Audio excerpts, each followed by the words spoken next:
It's time to shine. I like the fact that you were talking about winning, because I think for a lot of times when people get into the music business, all they think about is, I'm talented, all these great things are going to happen. Do you think one of the things that helped you, Gerald, though, is realizing at an early age that it was a business? You were making music, but it was a business, and the business side really was going to be the biggest side for those who were involved. Definitely. I like you said early on, I knew it was a business. Mm-hmm. So whenever we formed the group, you're always going to have those that take it a little bit different than others. Right. And I always had kind of a serious side to me, business side about it. We would take on shows, and I think it was certain songs that we would do that would kind of lure people to believing we were kind of typecast to certain things. Well, me myself, like I said, I love singer-songwriters, so right. I would love doing like variety of music, Right. and I was kind of in this group, loved the group, every one of them, loved them like brothers, completely, and it was like after winning that WYLD talent show, I noticed a lot changed with the group. A lot changed with the group. You can see the egos. You can see that brotherhood just wasn't there. I think that winning effect had really taken its toll. Gotcha. I want to go back to you before the group, before 17, okay? Because I think, everything has a beginning, right? And there'll be people who will see you, Gerald, who will say, okay, well, I can do that, but they don't know what it took to get you to where you are, the things you had to go through. When did you know that you had something that was even going to help you even before 17? When did you know that you had something special when it came to music?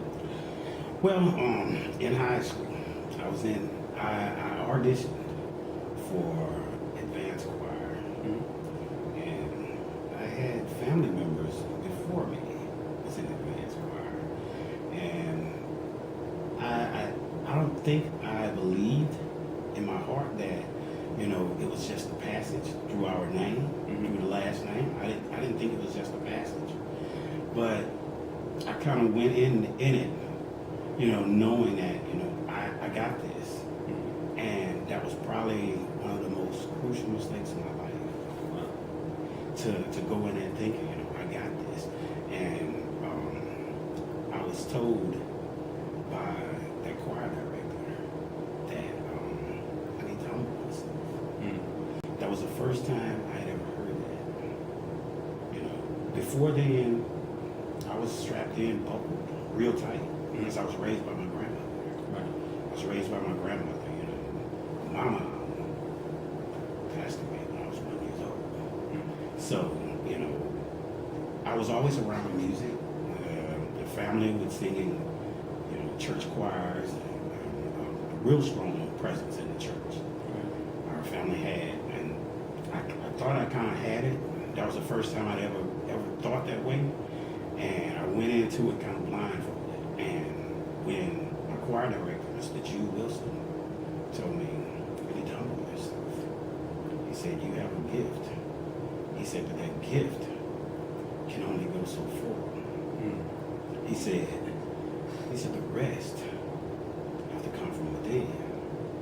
And when he told me that, I knew. I had already heard this before. I had already heard this before from my grandmother. Okay. And just for that short time, I lost it, because I was, like I said, I was used to winning. Yeah. So, it was like, okay, when he said humble yourself, I did just that. And it started in choir and stuff, and I don't know if I talk about this, but I think what hurt me worse when I was in this choir, we come from a high school that was kind of racist, real racist. And it was coming up to spring concert, and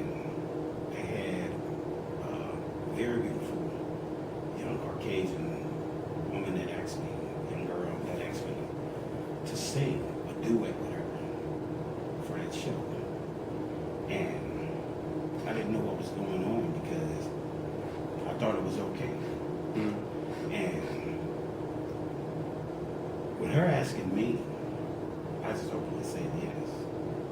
You know, because I wasn't raised that way. You know? So it was like, when she asked, I thought, okay, we'll just rehearse and we'll sing for a spring concert.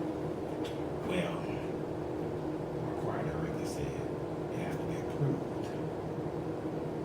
I was like, approved? I didn't understand.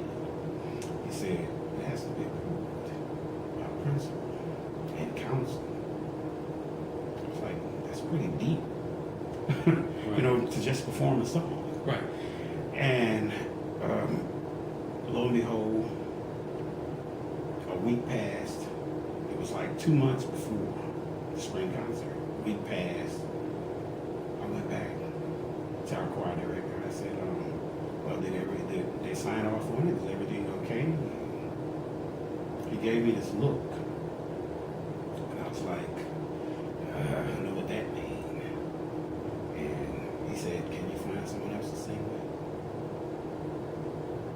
And that was another humbling experience that, you know, okay, you know, this again, you're faced with showing you it's not just about talent.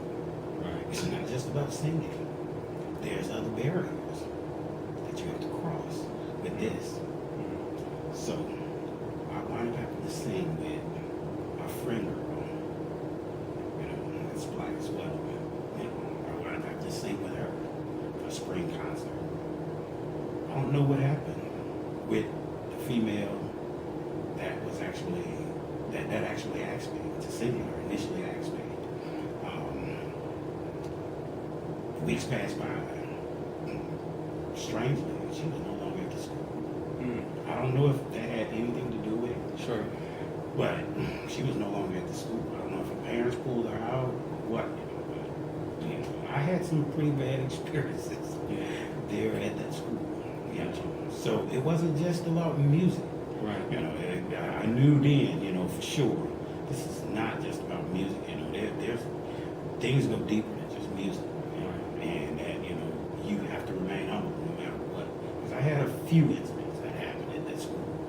You know, that's really probably a whole nother story. Gotcha. Well, let's fast forward then. Let's fast forward to, because I always tell people lessons are only lessons if we learn something from them or we use it as we move forward. How did those incidents help you as you now look, kind of going back to where we began this about the reflection? How have those things helped to make you who you are today? Well, what I'll say how it helped me is because I made it a point from that day that, you know what, I'm gonna do music across the board. I'm not gonna limit myself to what I can do. You know, this song that was asked at that time, you know, I probably could have did some working around. I couldn't change how someone else felt. Sure. But it opened me up to a whole nother audience, thought-wise. Mm-hmm. I knew then, you know what, I don't want to just appeal to this. I don't want to appeal to that. I want to appeal all the way across the board. And I honed in on just listening to lots of different artists.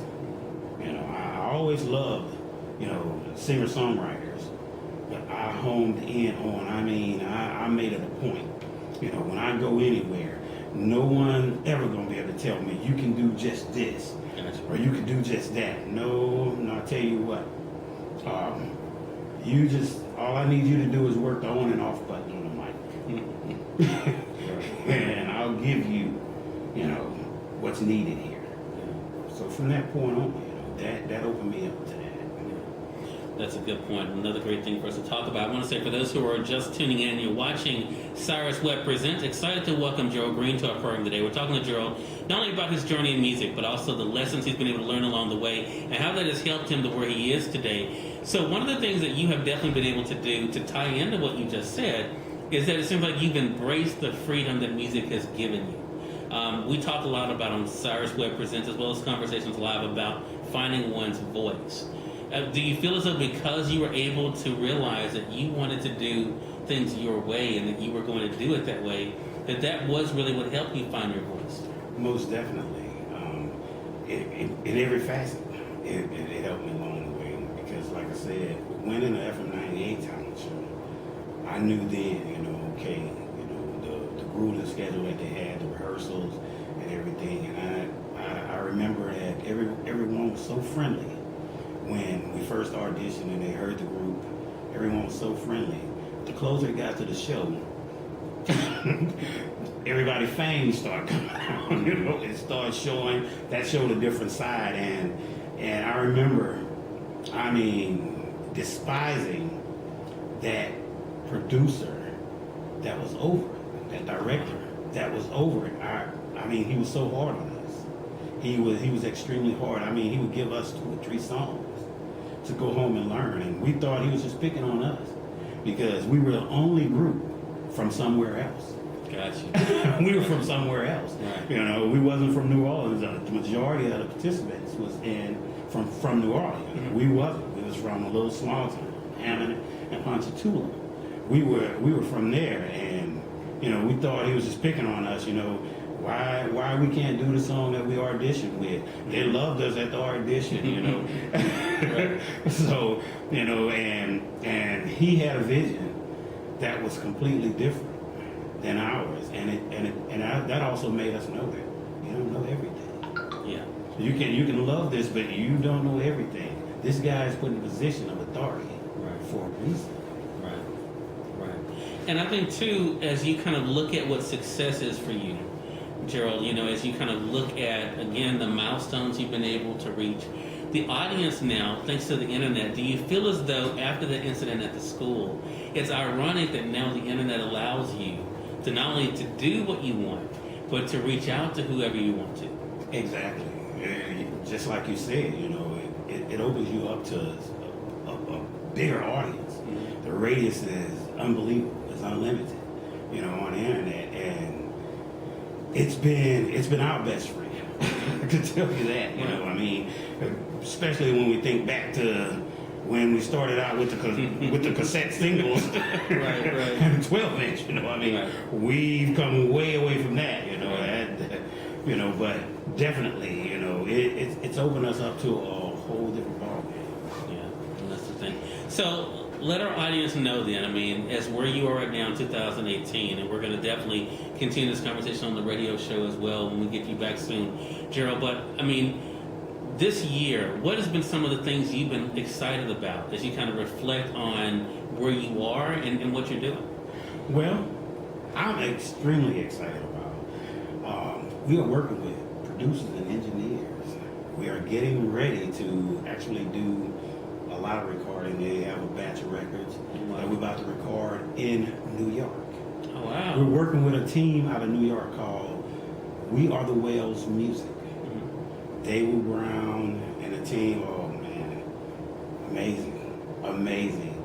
And they have a batch of records they pulled up for us to record, and it's like they've introduced us to a whole nother side of what's out there.